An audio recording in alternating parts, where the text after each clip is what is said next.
8 point ہے مناسب مقدار۔ زر کے طور پر استعمال ہونے والی شے کی مقدار بھی مناسب ہونی چاہیے، نہ تو اس کی کمی ہونی چاہیے کیونکہ اس سے اس کی قدر بہت زیادہ بڑھ جاتی ہے، اور نہ ہی اس کی زیادتی ہونی چاہیے کیونکہ اس کی وجہ سے اس کی قدر میں کمی آ جاتی ہے، لہٰذا زر کو مناسب مقدار میں ہونا چاہیے۔ اس کے بعد ہمارے پاس ہے ثبات قدر۔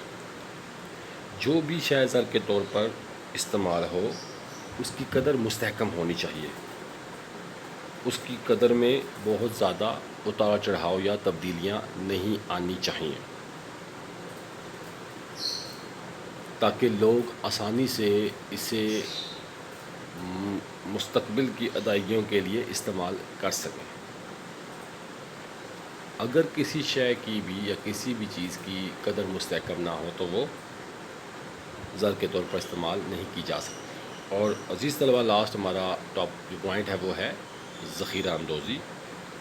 اچھے زر کی یہ بھی خصوصیت ہے کہ وہ گلنے سڑنے والی نہ ہو، یعنی اس کو ہم بآسانی ذخیرہ کر سکیں، اپنے پاس محفوظ رکھ سکیں، لمبے عرصے کے لیے اپنے پاس رکھ سکیں۔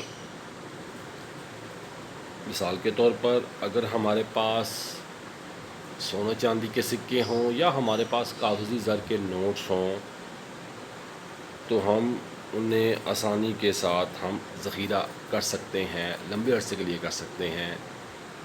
یہ بھی کاغذی زر کی ایک خصوصیت ہے۔ عزیز طلبہ، امید ہے کہ آپ کو آج کا لیکچر سمجھ آ گیا ہوگا۔ کسی بھی لیکچر سے متعلق کویشچن کے لیے آپ میسج کر کے رابطہ کر سکتے ہیں۔